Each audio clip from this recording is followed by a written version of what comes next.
बहुत सारी चीज़ें सीख चुके हैं, ठीक है ना। तो आइए देखते हैं इनका क्या मतलब है। यहाँ पर चिन्ह परिपाटी का नियम क्या है, दर्पण से संबंधित वस्तु की दूरी, प्रतिबिंब की दूरी और फोकस दूरी में क्या संबंध है, तो फोकस दूरी तथा वक्रता त्रिज्या में संबंध क्या है, आइए देखते हैं। ठीक है बच्चों, तो इन दोनों को पढ़ने से पहले थोड़ा सा इसको हम लोग देख लेते हैं, तो इसके बाद इसको बताते हैं, ठीक है ना। तो चलिए देखते हैं। तो आप लोग जानते हैं कि फोकस दूरी तथा वक्रता त्रिज्या, फोकस दूरी को बच्चों एफ से प्रदर्शित करते हैं और वक्रता त्रिज्या को आर से। वक्रता त्रिज्या को किससे प्रदर्शित करते हैं बच्चों, आर से। तो इसमें क्या संबंध होता है बच्चों, फोकस दूरी हमेशा वक्रता त्रिज्या की आधी होती है, ठीक है ना। जब भी आपने इस तरीके से दर्पण लिया होगा, इस तरीके से जो भी हमने फिगर बनाया होगा, तो आपने देखा होगा इस तरीके से फोकस दूरी के बराबर दूरी पर वक्रता केंद्र होता है, ठीक है ना। तो वक्रता केंद्र से यहाँ दूरी दर्पण से जो दूरी होती है वक्रता केंद्र की, वही वक्रता त्रिज्या होती है, यानी यहाँ से यहाँ तक की दूरी वक्रता त्रिज्या कहलाती है। और ये फोकस दूरी क्या होती है, एफ से प्रदर्शित करते हैं बच्चों। ये दर्पण के ध्रुव से मुख्य फोकस तक के बीच की दूरी क्या कहलाती है, फोकस दूरी। तो इन दोनों में क्या संबंध होता है, तो यहाँ से देख सकते हैं फोकस दूरी वक्रता त्रिज्या की आधी होती है, या यहाँ से लिख सकते हैं आर बराबर 2, यहाँ भाग में इधर गुणन हो जाएगा तो 2f हो जाएगा, यानी आर बराबर 2f, यानी फोकस दूरी का 2 गुना वक्रता त्रिज्या होती है, ऐसे भी आप कह सकते हैं। एक संबंध आपको ये पता चल गया, ठीक है ना बच्चों। तो आगे बढ़ते हैं हम लोग, इसको मिटा रहे हैं, यानी आर बराबर हम जब भी लिखेंगे क्या लिखेंगे, 2f। आर बराबर क्या लिखेंगे, 2f, ठीक है ना। आगे है दर्पण से संबंधित चिन्ह परिपाटी का नियम। तो ये बहुत आसान है बच्चों, आइए देखते हैं क्या आसान है। क्लास 10th में आप लोग पढ़े होंगे ये, ठीक है ना, कार्तीय तल, निर्देशांक ज्यामिति में आपको ये जरूर पढ़ाया गया होगा कि इसको x अक्ष बोलते हैं, ठीक है ना, और इसको y अक्ष बोलते हैं, ठीक है ना। ये दोनों लाइनें जो एक दूसरे के लंबवत होती हैं, जिस बिंदु पर काटती हैं उसको मूल बिंदु कहते हैं। क्या कहते हैं बच्चों, मूल बिंदु, ठीक है ना। ये सब क्लास 10th में आप कार्तीय तल में पढ़े होंगे, निर्देशांक ज्यामिति में। तो मूल बिंदु को O से प्रदर्शित करते हैं, और ये इनके बीच का कोण 90 अंश होता है। इन 90 अंश पर दोनों अक्ष काटती हैं, ठीक है ना। तो इसको क्या बोलते हैं, x अक्ष को बच्चों भुज, क्या बोलते हैं, भुज। और इसको क्या बोलते हैं, कोटि, क्या बोलते हैं, कोटि, ठीक है ना।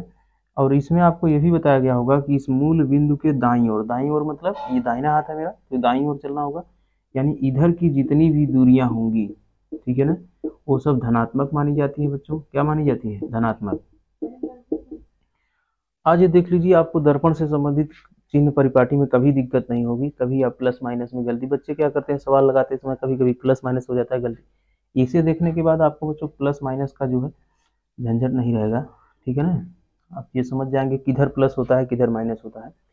तो मूल बिंदु से दाहिने ओर, ठीक है ना, प्लस हमेशा रहेगा, और इसके मूल बिंदु के ऊपर की ओर भी क्या होती है, दूरियां धनात्मक होती है, ठीक है ना। मतलब मूल बिंदु से इधर जितनी भी दूरी रहेगी, कोई भी वस्तु अगर मान लीजिए यहाँ रखा गया है, तो इधर की दूरी सब क्या होगी, धनात्मक, ठीक है ना।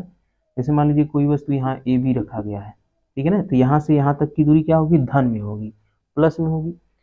और अगर इधर की दूरी होगी, कोई वस्तु इधर है, तो यहाँ से यहाँ तक की दूरी भी क्या होगी, प्लस, क्योंकि ऊपर की दूरियां धनात्मक।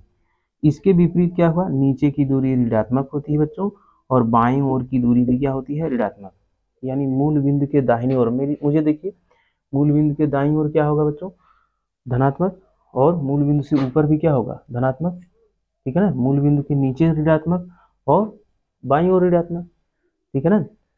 तो आपको ये याद रहेगा बच्चों, ठीक है ना। मूल बिंदु से दाईं ओर क्या होगा, धनात्मक, इसके विपरीत ऋणात्मक, ऊपर धनात्मक और नीचे ऋणात्मक, ठीक है ना, बस यही ध्यान रखना है। तो दर्पण में हम इसको कैसे उपयोग करेंगे, यहाँ पर जो है दर्पण का ध्रुव मान लेते हैं। क्या मान लेते हैं बच्चों, दर्पण का ध्रुव, और समस्त दूरियां दर्पण के ध्रुव से ही मापी जाती हैं, ठीक है ना। दर्पण का ध्रुव जो परावर्तक तल होता है उसका मध्य बिंदु क्या कहलाता है, ठीक है ना, दर्पण का ध्रुव कहलाता है। अरे भाई, आपको बताया गया होगा ना, ये इस तरीके से ये परावर्तक तल है, तो परावर्तक तल का जो मध्य बिंदु होगा, परावर्तक तल के व्यास का जो मध्य बिंदु होता है, जैसे ये परावर्तक तल का व्यास हो गया ये यहाँ, तो इसका मध्य बिंदु परावर्तक तल का व्यास का क्या है, मध्य बिंदु क्या कहलाता है, ये दर्पण का ध्रुव, ठीक है ना। इसे P से प्रदर्शित करते हैं, तो आप जानते हैं इसको, तो इससे जो है ऊपर जो भी वस्तु होगी उसकी लंबाई या दूरी क्या होगी, धनात्मक, इसके इधर धनात्मक, इधर ऋणात्मक और इधर ऋणात्मक, ठीक है ना। यानी ऊपर धनात्मक, दाहिनी ओर धनात्मक, नीचे ऋणात्मक और बाईं ओर ऋणात्मक, ठीक है ना बच्चों। ये दो चीजें आपको समझ में आ गई होंगी। आइए अब इसका हम लोग एप्लीकेशन लगाते हैं। एप्लीकेशन माने उपयोग, ठीक है ना। तो अगली हेडिंग जो हमारी है, दो चीजें हो गई, चिन्ह परिपाटी का नियम और वक्रता त्रिज्या और फोकस दूरी में संबंध। आइए देखते हैं दर्पण से संबंधित वस्तु की दूरी, प्रतिबिंब की दूरी तथा फोकस दूरी में क्या संबंध है, ठीक है ना बच्चों। तो चलिए ठीक है, क्या संबंध है आइए हम लोग निकालते हैं, ठीक है। तो एक दर्पण मैं ले रहा हूं, जैसे मान लीजिए कि ये जो है कोई दर्पण है, ये दर्पण है, इसका नाम मैं रख देता हूँ बच्चों M1, इस पर कलई किया गया होगा,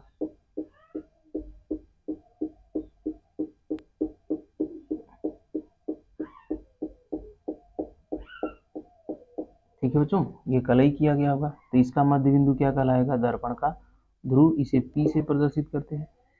और इसको मिलाने वाली रेखा क्या कहलाती है, मुख्य अक्ष। यहाँ तक की दूरी फोकस दूरी है और ये वक्रता केंद्र है, ठीक है ना बच्चों। और ये जो है दर्पण के सामने कोई वस्तु जो है रखी गई है, मान लो दर्पण के सामने कोई वस्तु रखी गई है, इसका नाम है AB, ठीक है बच्चों। इस तरीके से दर्पण के सामने कोई वस्तु AB रखी गई है। अब AB ये वस्तु है, ठीक है ना, ये वस्तु जो है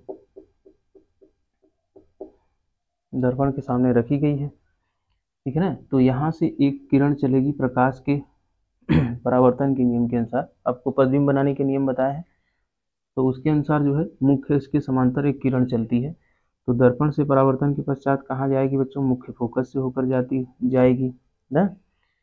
इसके बाद दूसरी जो आप प्रकाश की किरण होगी वो कहाँ से होकर जाएगी बच्चों, इस तरीके से, थोड़ा तिरछा हो गया है, इसको सही कर लेते हैं, ठीक है बच्चों। यहाँ से चलेगी तो यहाँ जो है ये दर्पण है, तो इससे टकराएगी, जैसे ही टकराएगी और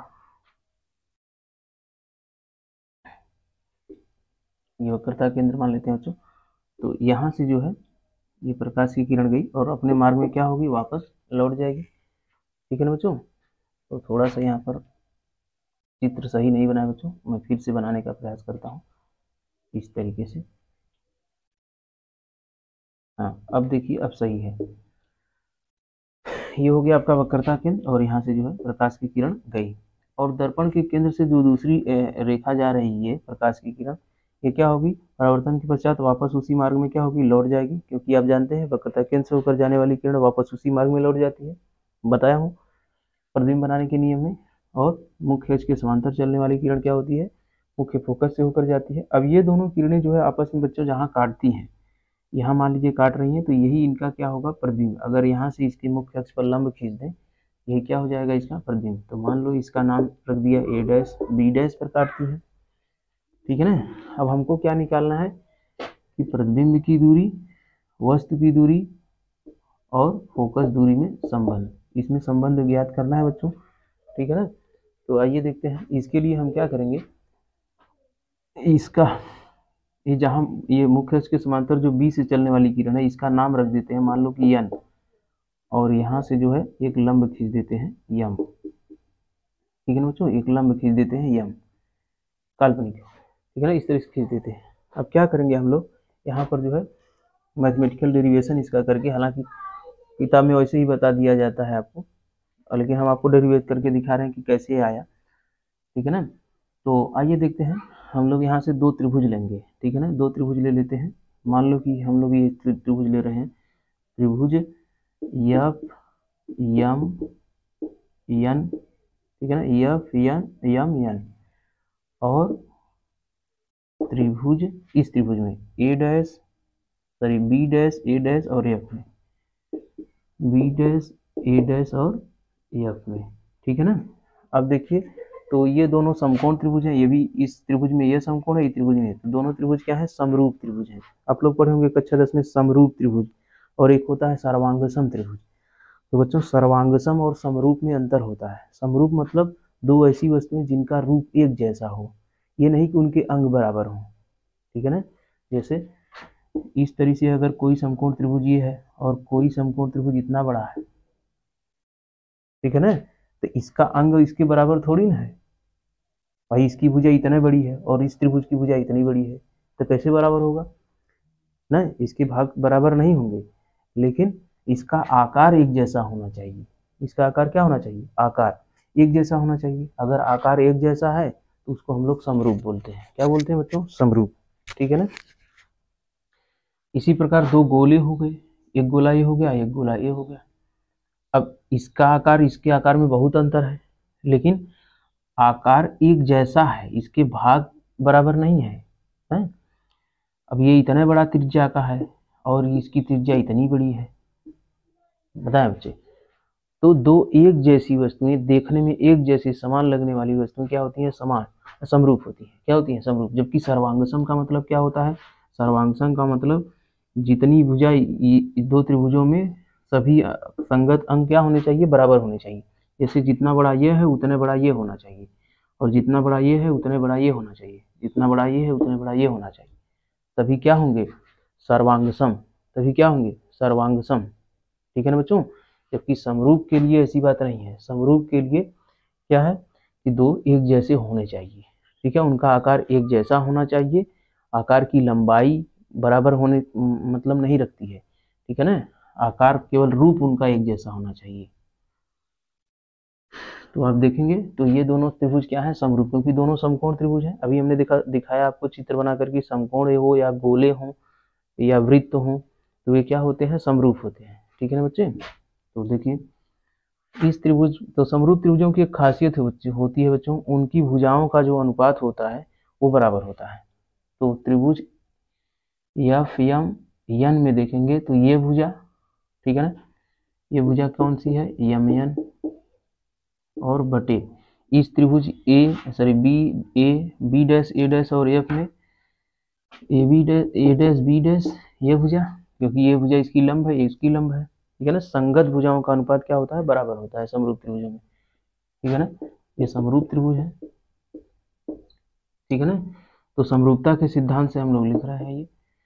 और इस त्रिभुज का बच्चों एफएम भुजा, यानी ये आधार वाली भुजा जो है एफएम भुजा, इस त्रिभुज का आधार ए डैश एफ है, तो उसके बराबर होगा, यानी एफएम बटे ए डैश एफ, ठीक है बच्चों, समझ में आया। अगर न समझ में आए तो यहाँ लिख लेना समरूपता के सिद्धांत से, सिद्धांत से, ठीक है ना बच्चों। समरूप त्रिभुज में भुजाओं का अनुपात जो होता है, संगत भुजाओं का अनुपात वो समान होता है, इसीलिए हम लोग इस त्रिभुज में ये वाली भुजा और इस त्रिभुज में ये वाली भुजा का अनुपात समान होता है। उसी प्रकार ये वाली भुजा और इस त्रिभुज की ये वाली भुजा यहाँ लिख दिया गया है, ठीक है ना। इसको समीकरण 1 दे देते हैं, ठीक है ना बच्चों, समझ में आया कि नहीं। अच्छा थोड़ा सा और आगे बढ़ते हैं हम बच्चों। यहाँ देखेंगे त्रिभुज ए बी सी व त्रिभुज ए डैश बी डैश सी, ठीक है ना। ये दोनों भी समरूप है ये दोनों भी समरूप है। देखो बच्चों ये कोण 90 अंश है और ये कोण 90 अंश है इसमें, तो दोनों त्रिभुज ये भी समरूप। इसका मतलब इनकी भुजाओं में भी अनुपात क्या होगा, बराबर होगा। इनकी भुजा मान लो इसकी भुजा ए बी है और इसकी भुजा क्या है, ए डैश बी डैश। अच्छा आपको लग रहा होगा कि क्यों इसका ए बी लिए तो ए सी क्यों नहीं ले लिए। तो मेरे प्यारे बच्चों आप जान जाइए कि हमने क्या बताया, समरूप त्रिभुज में संगत भुजा, यानी संगत जो उसकी, जैसे क्लास 10th है तो क्लास 10th का बच्चा क्लास 10th वाले से संबंध रखेगा, क्लास 12 वाले से मतलब थोड़ी ना उसका रहेगा ना, इसको संगत कहेंगे। यानी अगर ये लंब है तो इस त्रिभुज का लंब का अनुपात होगा, यह आधार है तो इस त्रिभुज का आधार का अनुपात होगा, समझ में आया। तो अब इसके बाद इस त्रिभुज का आधार ले लीजिए, ठीक है ना बच्चों। इस त्रिभुज का आधार AC है बड़े त्रिभुज का, और इसका आधार क्या है, A डैश C है, ठीक है ना बच्चों, समझ में आया नहीं। इसको समीकरण 2 देते हैं, ठीक है ना।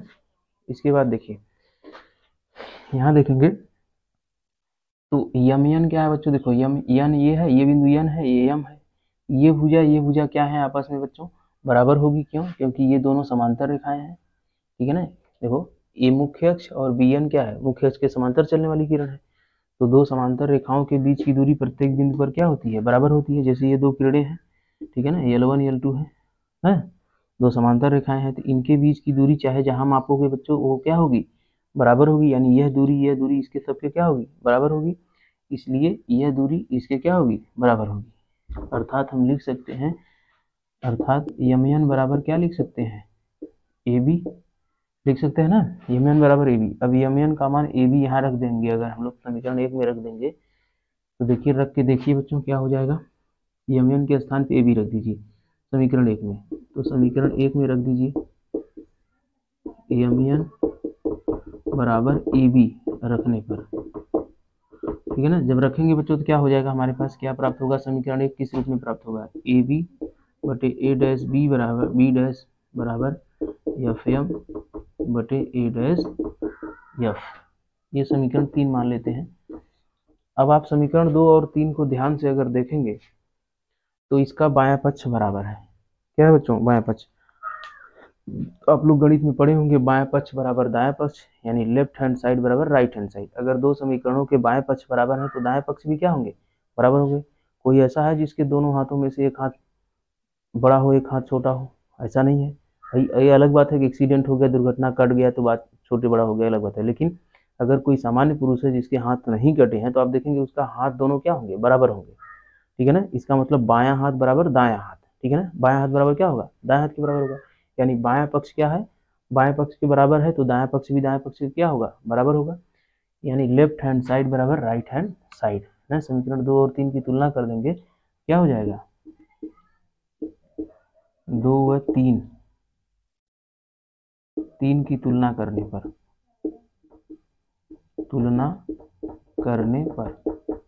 ठीक है ना बच्चों। तुलना जब कर देंगे तो क्या हो जाएगा, लेफ्ट हैंड साइड बराबर राइट हैंड साइड, ये आ जाएगा लेफ्ट हैंड साइड बराबर राइट हैंड साइड। आप देख रहे हैं AB बटे A डैश B डैश समीकरण 3 में है और समीकरण 2 में AB बटे A डैश, वही चीज देखो यहाँ है, वही चीज यहाँ है। तो बाएं पक्ष बराबर है तो दाएं पक्ष भी क्या होगा बच्चों, ये वाला भी इसके बराबर होगा। तो चलिए हम लोग बराबर करके लिख देते हैं। इसलिए क्या हो जाएगा बच्चों, AC बटे A डैश C बराबर, इधर क्या हो जाएगा, FM बटे A डैश F, ठीक है ना बच्चों। अब थोड़ा सा यहाँ से और ध्यान देना है, देखो FM जो है, FM यहाँ से यहाँ तक की दूरी है ना। तो अगर ये दर्पण इतना बड़ा ना होता बच्चों और छोटा होता, देखिए ये दर्पण यहाँ से यहाँ तक है, M1 M2 है। अगर M2 बिंदु आपका यहाँ आ जाता, नजदीक आ जाता, तो ये N बिंदु और इधर आ जाता, बताएं। जैसे जब इतना बड़ा है तो N यहाँ है, N यहाँ है, ठीक है ना। लेकिन अगर ये देखो, ये M1 है, ये M2 है, ठीक है ना। इतने बड़े दर्पण में अगर ये दर्पण और छोटा हो जाए बच्चों, ऐसे हो जाए, ठीक है, तो M2 यहाँ आ जाएगा, M1 यहाँ आ जाएगा। अभी इस स्थिति में आपका जो है, आप देख रहे हैं कि M यहाँ है और N यहाँ है। लेकिन जब ये दर्पण छोटा हो जाएगा तो ये इसकी लंबाई भी छोटी हो जाएगी, तो ये M बिंदु कहाँ हो जाएगा, N यहाँ आ जाएगा, M बिंदु एकदम नजदीक आ जाएगा। यानी दर्पण का द्वारक और छोटा हो जाएगा तो M बिंदु कहाँ आ जाएगा, P पर। समझ में आ रही बात की नहीं, ठीक है बच्चों। देखिए अगर मैं इसको मिटा दूं तो आप समझिए फिर से, इसको मिटा देने के बच्चे समीकरण 2 से ही तुलना। देखिए अगर ये बिंदु जो ये दर्पण और छोटा कर दिया जाए, ऐसे कर दिया जाए, इतना बड़ा कर दिया, जो बिंदु M यहाँ आ रहा है वो बिंदु कहाँ आ जाएगा, तब यहाँ आ जाएगा, ठीक है ना। छोटा होने का मतलब फोकस दूरी छोटी हो जाएगी, वक्रता त्रिज्या छोटा हो जाएगा। तो इस तरीके से जब हम वस्तु को रखेंगे तो इस तरीके से जाएगा। अब ऐसे होगा, ठीक है ना, माफ कीजिएगा, ऐसे हो जाएगा। तो आप देखेंगे कि यहाँ बिंदु M यहाँ आ जाएगा, लंब खींचेंगे और छोटा होगा, इतना छोटा हो जाए कि M जो है P पर आ जाए। समझ आ रही बात की नहीं। अगर M P पर आ जाएगा तो इसका मतलब M और P दोनों क्या हो जाएंगे, एक ही बिंदु हो जाएंगे। यानी M पर ही P पड़ेगा, ठीक है ना, या P पर ही M पड़ेगा, ठीक है ना। जब M और P एक बिंदु हो गए तो इसका मतलब FM बराबर FP लिख सकते हैं, ठीक है ना। ठीक है, तो यहाँ लिखना पड़ेगा आपको, यदि दर्पण का द्वारक छोटा हो, यदि दर्पण का द्वारक छोटा हो तो M बिंदु P के संपाती हो जाएगा, समपाती मतलब दोनों मिलकर एक हो जाएंगे, समपाती हो जाएगा। ठीक है बच्चों, जब समपाती हो जाएगा तो जहाँ यम है वहाँ हम पी लिख सकते हैं। इसका मतलब इसमें अगर रख दें हम लोग, ठीक है ना, ए सी बटे ए डैश सी बराबर क्या हो जाएगा, एफ एम बटे ए डैश एफ बराबर क्या हो जाएगा, यम के स्थान पे क्या रख दें, पी रख दें, क्योंकि यम पी पर चला गया है छोटा दर्पण होने के नाते, तो क्या हो जाएगा एफ पी बटे ए डैश पी, या इसी को हम क्या लिख सकते हैं, ए सी बटे ए डैश सी बराबर एफ पी बटे ए डैश पी। ठीक है ना, इस समीकरण कितना है 4 रख देते हैं, इसको क्या रख देते हैं, समीकरण 4। अब बच्चों हम लोग आगे बढ़ते हैं, ठीक है, इसको मिटा दें। तो देखो समीकरण 4 को अब मैं यहाँ लिख देता हूँ, ए सी बटे ए डैश सी बराबर क्या है, एफ पी बटे ए डैश पी, यही ना है। अब इसको इधर का बच्चों मिटा दे रहा हूँ मैं, आप लोग स्क्रीनशॉट लेकर के वीडियो पीछे करके देख सकते हैं। अब इसको जो ध्यान से देखेंगे तो ए सी क्या है, ए सी को हम क्या लिख सकते हैं बच्चों, इतनी लंबाई को हम लिख सकते हैं इतना माइनस इतना। ठीक है ना, जैसे यहाँ से यहाँ तक अगर पूरी लंबाई 10 हो, यहाँ कोई बिंदु ये हो, ए हो और ये सी हो और ये पी हो, ठीक है ना, अगर पूरी लंबाई यहाँ से यहाँ तक कितनी है बच्चों, 10 है। ठीक है, आपसे बस इतना पूछेगा तो आप क्या कहेंगे, पूरे में से अगर इतना घटा दें तो यही बचेगा।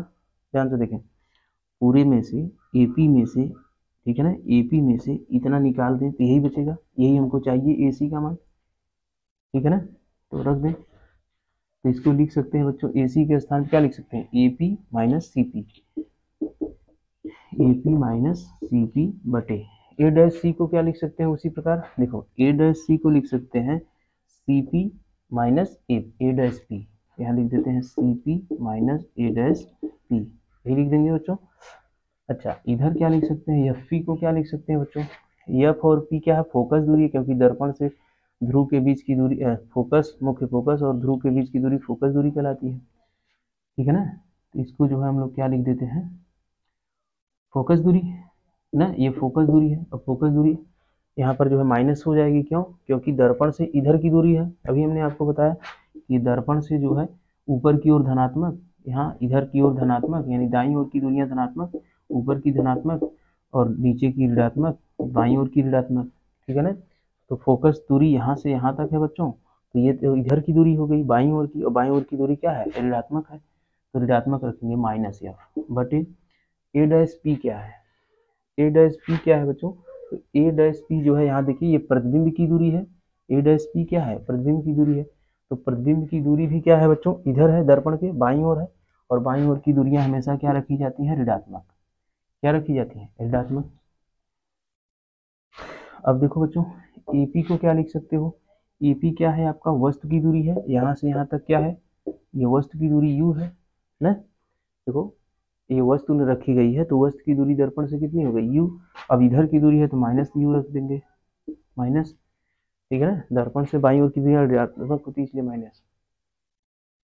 इसके बाद बच्चों सीपी, सीपी को, सीपी क्या है, वक्रता केंद्र से ध्रुव के बीच की दूरी वक्रता त्रिज्या होती है। ठीक है ना, तो सीपी बराबर क्या लिख सकते हैं, आर ना, और चूंकि इधर की दूरी है तो ये भी ऋणात्मक होगा, इसलिए यहाँ पर माइनस आर बटे सीपी बराबर, यहाँ पर सीपी यहाँ है तो माइनस आर, सीपी यहाँ भी है तो माइनस माइनस आर रख देंगे बच्चों। ठीक है ना, और माइनस ए डैश पी को क्या लिख सकते हो, ए डैश पी को, ये प्रतिबिंब की दूरी है बच्चों, तो क्या लिख सकते हैं यहाँ, ए डैश पी को माइनस भी, यही लिखेंगे, बराबर आपके पास क्या आ गया, माइनस एफ बटे माइनस भी। अब ये तो माइनस से माइनस काट गया बच्चों। ठीक है ना, अब यहाँ ध्यान से देखें, ये हो गया माइनस यू माइनस, अच्छा माइनस माइनस क्या हो गया, प्लस बटे यहाँ माइनस आर, यहाँ हो जाएगा भी बराबर एफ बटे भी। ठीक है बच्चों, ये बात समझ में आई आपको।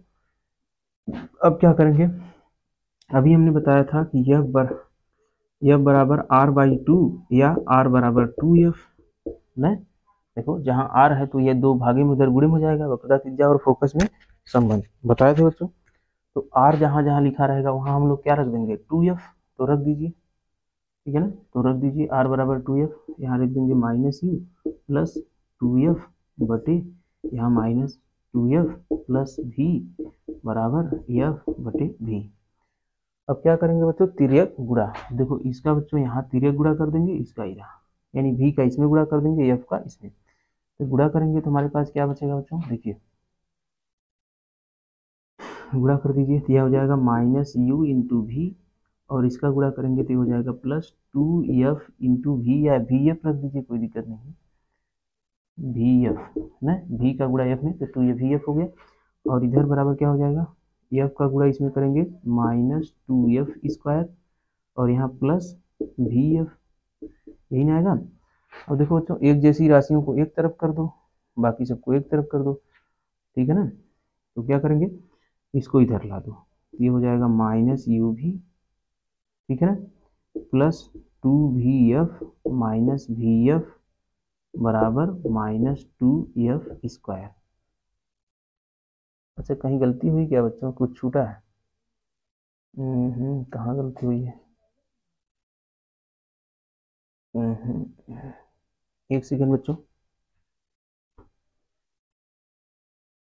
देखो बच्चों कहाँ गड़बड़ होता, ये जो ए डैश एफ एफ है, हमने पी लिख दिया है यहाँ पर, एफ एफ था जो है, तो एफ को हमने जो है पी मान लिया था, तो इसीलिए गलत आ रहा था। देखो ए डैश एफ जब हो जाएगा बच्चों, तो ए डैश एफ को हम लिख सकते हैं A P minus F P ना, यहाँ क्या लिख सकते हैं, A P minus F P, ये हो जाएगा एफ पी बटे, ये हो जाएगा A P minus F P ना, ए डैश पी है, ठीक है, यही गलती हो रहा था बच्चों, इसीलिए थोड़ा सा कैलकुलेशन में प्रॉब्लम है। अभी आप बना लीजिए, देखिए क्या हो रहा है, तो ए डैश पी को आप माइनस भी लिख देंगे, ठीक है ना, और एफ पी को क्या लिख देंगे बच्चों, एफ ना, तो ये हुआ माइनस एफ, ये हो जाएगा माइनस एफ, ये आ जाएगा आपका प्लस एफ।